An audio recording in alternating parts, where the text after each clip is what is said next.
Thank you to all of you for joining us today.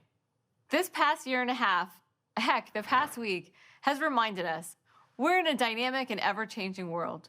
We're grateful for your trust today, and I'm excited to share how we are bringing in-person events back. Let's take a look at a visionary demo of how Accenture helped bring people together at their upcoming in-person events more safely.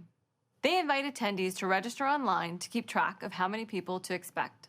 It's important that everyone is clear on the event's health and safety practices, like sharing proof of vaccination and agreeing to pre-arrival COVID tests. Marketing Cloud Journey Builder streamlines all event communications to help create a seamless attendee experience. Next, attendees are able to self-serve and submit their proof of COVID vaccination using a digital workflow. Verifying proof of vaccination is easy to do. Attendees upload an image of their vaccination card or even use a digital credential, and it takes just a few seconds to verify. This information lives securely inside the attendee's record in Salesforce. This is the single source of truth for COVID health status information, including COVID tests and health surveys that enable proper protocol. And this protocol is fully customizable so your business stays agile amidst the evolving pandemic should public health guidelines change.